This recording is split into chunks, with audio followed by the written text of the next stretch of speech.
I'm excited to introduce our first fireside chat of the day between my co-chair, Don Baker, and former Delaware Governor Jack Markell, Drivers of Change, Shaping the Future of Learning. All right, I have the pleasure today, everyone, of hosting and moderating the first fireside chat, Drivers of Change, Shaping the Future of Learning. And with that, I am extraordinarily pleased and comfortable to be having a conversation with someone with whom I've worked with in several different lives here, so to speak. First, I had the experience in the in the late 90s, in 99 and 2000, of working with our speaker to solve some hunger issues. And then we advanced to work to put people to work through learning and training kitchens. And then later on down the road, it circled back when this gentleman was serving in public service as the governor of the state of Delaware, and he came forward with a plan to create something called a STEM Council. So I have had a 10 to 15 year experience with our guest today, former Governor Markell. Jack, you let me know what's more comfortable for you during this conversation. Jack is fine. Thank you, sir. So at the top, I did mention that we would be having a fireside chat. For those in our audience who aren't familiar with fireside chats, President FDR, Franklin Delano Roosevelt, is credited with the concept, although we probably know there were many people who had fireside chats before. But really, this is meant to be a conversation, and it's somewhat of a hybrid because we don't have the audience sending us questions. But I got a little tricky with you, Jack. I worked my network and I communicated with the students, the educators, and the industry professionals to get some of their thoughts. And what we will be talking about is an iteration of some of the thoughts and ideas that people had. Does that sound good to you? That sounds great. Wonderful. So before we dive in, I do want to share with our folks who we are talking with and who will be giving you these great ideas and this great advice. So, Jack Markell is a Delaware native and I believe a very proud graduate of Newark High School. He is a trailblazer in industry, one of the first 13, if not the 13th employee of Nextel. And in addition to that, my experience with Jack started in 1999 when he was the treasurer of the state of Delaware. Well, guess what, folks? He was so good at that job that he moved on to 2 consecutive terms of being the governor of the state of Delaware. Jack Markell is a businessman. He is a leader. He is concerned about what this country looks like, in particular, what the workforce pipeline looks like in the future. And I just want to thank you and say, welcome, Jack. Well, thanks, Don. It's great to see you again. It's been known each other over 20 years. Hard to believe. Absolutely. And all 20 of those years, I've learned a lot from you. I think you were saying something. Feel free to repeat that. Yeah, I said you look the same. I don't, but you look the same 22 years later. Well, I think you'll find some joy in this, even though I might look the same. I'm approaching 50, believe it or not, and I think that's amazing. So it's a blessing for all of us to be here together. So let's just jump right in. So, Jack, you were very successful as a business professional, and prior to your life in public service, you were, as I mentioned, the 13th employee, if not sooner, in Nextel. So talk to us a little bit about what recruitment looked like back in those days, and what were the skills and talents that the workforce required when you were at Nextel? So I think in many ways, they're the same, although I think we're better at articulating what those needs are. I didn't really have a technical background. I certainly didn't know a lot about the telecom industry. I had a good understanding of business, but I also knew how to deal with people, and I knew how to listen. And so much of good communication starts with listening, being able to work with a team, being able to make good decisions even with imperfect information.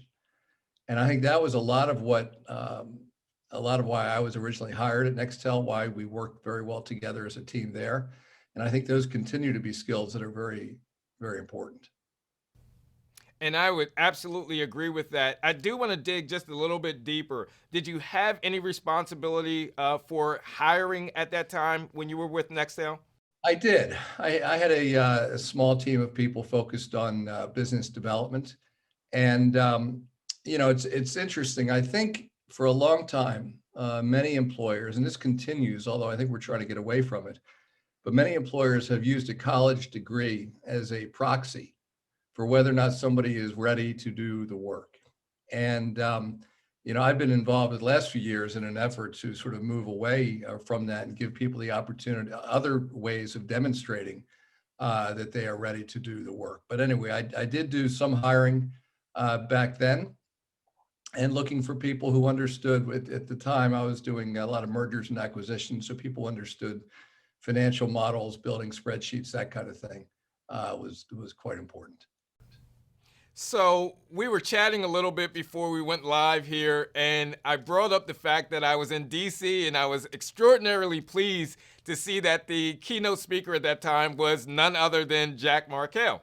And you just said something that made me go right back to that stage that you sat on.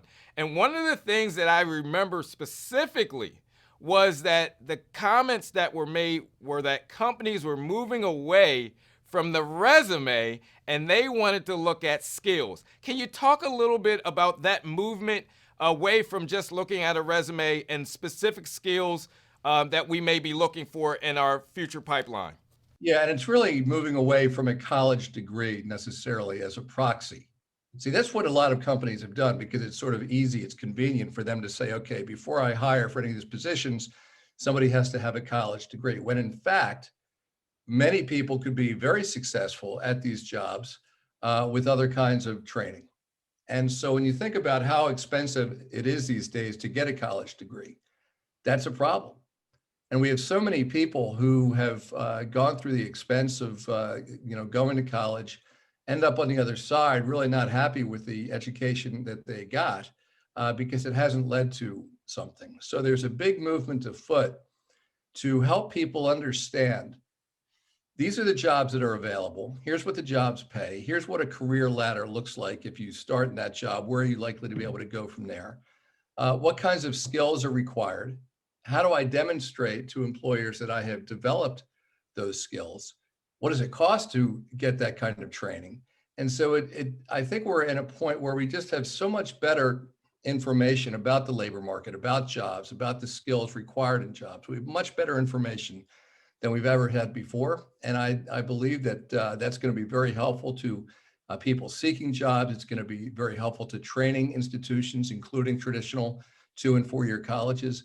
It's going to be helpful to employers. So I'm actually pretty excited about the changing landscape, which will be good for all of these people but we've got to do a much better job of giving students a sense of what the jobs are, the kinds of skills that are required, and how they can get those skills. The earlier we can start introducing students to that information, I think the better off they'll be. Well said. So I want to transition here, and I think you bring up some great points here. So let's focus a bit on your public service. Again, I had the pleasure of being on this ride. What led you to focus on STEM learning and skills development as a governor? I mean, that takes great foresight, and it's intuition and instincts. When you created the STEM Council, what is it that you saw that became a necessity for us to include in student learning? I'm not sure I had such foresight. I think what I did was I listened, and when I talked to a lot of employers and I talked to a lot of job seekers. In fact, I would say for most of my time as governor, I tended to have the same 2 types of conversations every day. I would talk to employers who told me that they couldn't find enough workers with the appropriate skills. And then I would talk to aspiring workers. Maybe they were people who didn't get a great education while they were in school. Maybe they were people who had some sort of disability. Maybe they were somebody who had been incarcerated. And all they wanted was an opportunity. They wanted a shot to prove to an employer what they could do. So I saw much of my job as governor is to bring these 2 groups together, to make sure that the schools and the training providers, the higher ed institutions understood from the employers very clearly what kinds of skills they were looking for in their employees, and then also making sure that the job seekers had a sense of what was possible if they invested in themselves by doing the work and by getting the education. And so I think that was a really important part of what got me going down this path. And I think I think it's been a good path. And I've been very encouraged to see that Governor Carney has not only continued with this work, but in many ways strengthened it. Wonderful. So I'll comment since we're having this fireside chat and let you know that that movement has really shifted a lot of our classrooms from being static to being more centralized and focused on hands-on and practical application. We know that that is a really important piece, especially to industry professionals who are looking for innovation. So if we fast forward from the time where you were leading the economic and employment outlook for a state, how have the needs of employers evolved? And can you give your point of view on the value of a diverse and inclusive workforce? It's a great question. And I think that question actually explains much of the evolution of what employers are looking for. I do believe that the best employers, the employers that have the best sense of possibilities for their people and for their customers, recognize that in our diversity there is strength, and there's all kinds of diversity. There's racial diversity. There is religious and gender identity diversity. There's also diversity in academic background, diversity in perspective, diversity of people who have different kinds of neuro abilities. And so, because our customers come from many, many different perspectives for every business. And so to have a workforce that brings that kind of diversity, this is not just rhetoric. This is not just talk. Some organizations do the talk pretty well, but don't necessarily follow up on the talk with real action. But I'm pretty confident that the employers that do this the best and recognize that in diversity lies strength, those employers are going to do the best over time, because they're going to be the most successful at understanding what their customers need, and they're going to be the most successful at delivering on those customer needs. I agree. I wholeheartedly agree. So it seems like businesses want more talent with skills that might be a little bit more difficult to measure, that might be less tangible, adaptability, collaboration, emotional intelligence. What are some of the other skills you believe to be vital, and how can educators adapt to teach these skills in ways that are measurables? I heard you mention earlier stackable credentialing and badging. Give a little bit of your thought behind that question, please. And I think what can happen is people will, hear terms like stackable credentials and badging, and it just sounds like jargon to them. So here's how I would put it. Employers are looking for people who can do the actual work, who have the skills to, and then fill in the blank. Some of it is, being a business analyst, being a carpenter, being somebody who can work on airplanes. It's, you name it. And those skills are important. Those skills are very important, because we all want people who know what they're doing to show up on the job and do the work.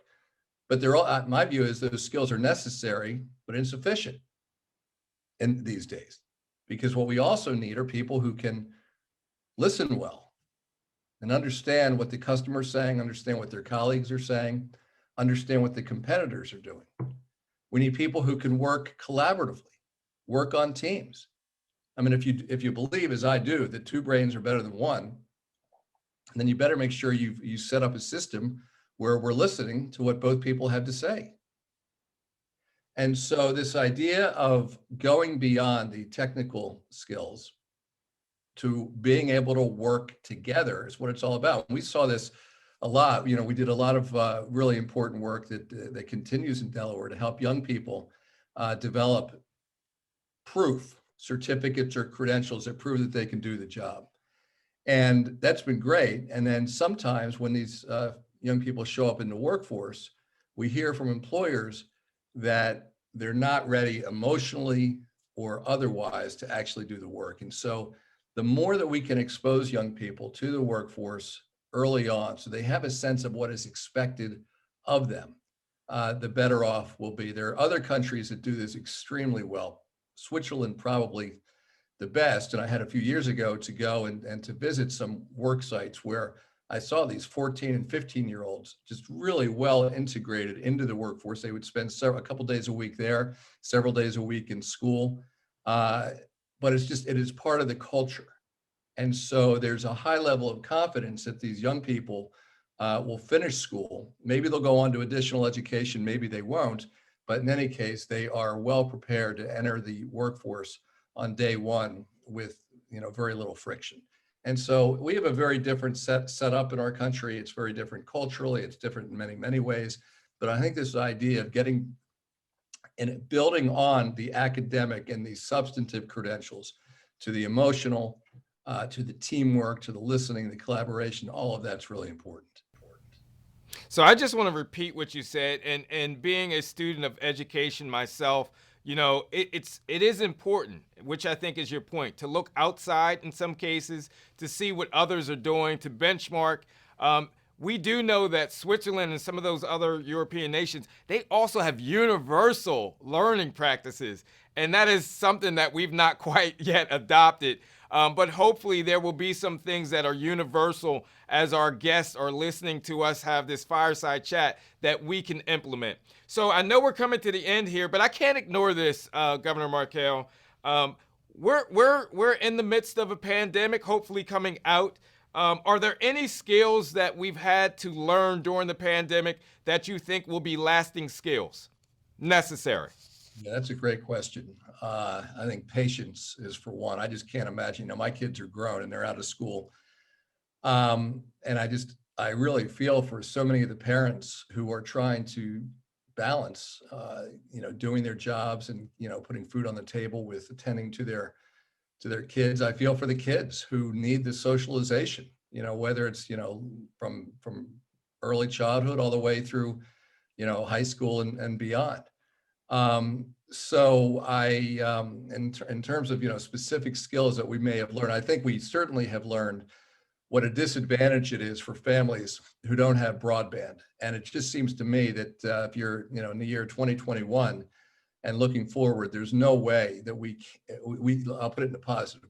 We have to make sure that families throughout our state, no matter where they are, have access to the tools of the 21st century.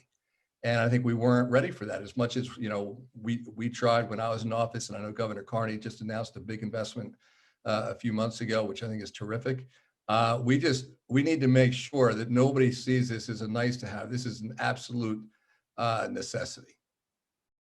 So our fire is burning a little low.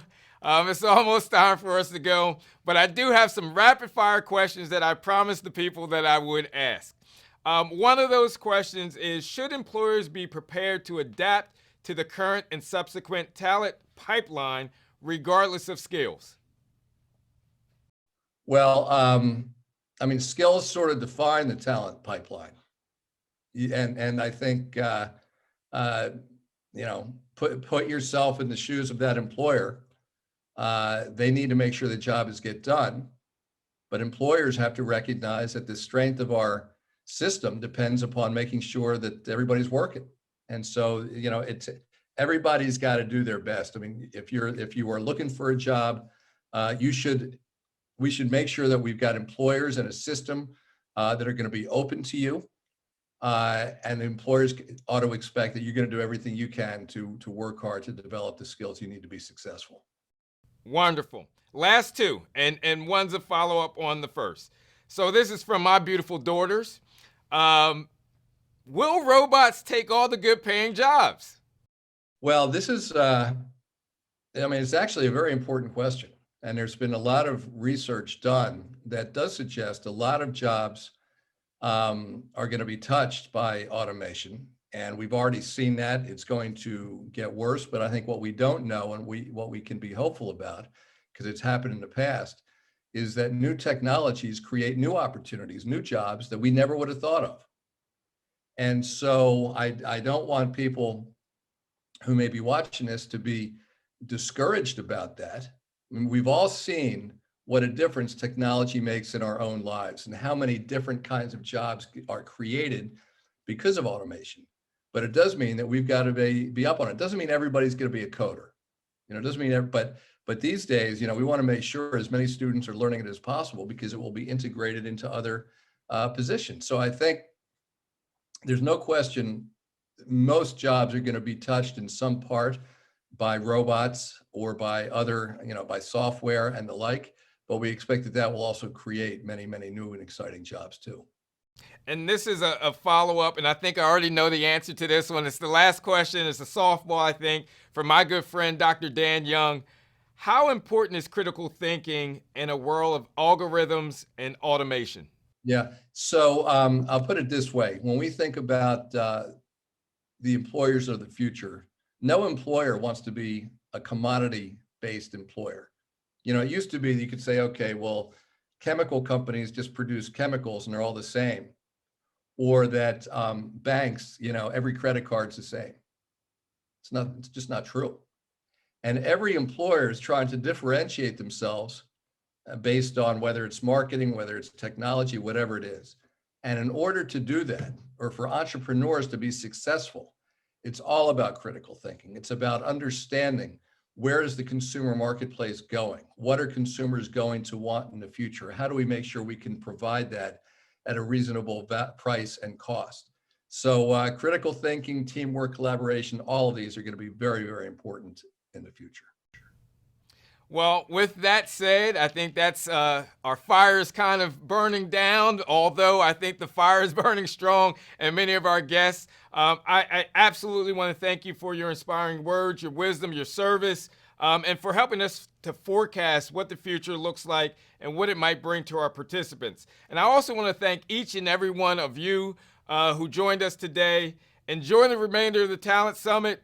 And please take the wise words of former Governor Jack Markell to heart and move forward and educate and innovate. Thank you much, Jack Markell. Really appreciate the time with you. All the best in 2021. You too. Thanks.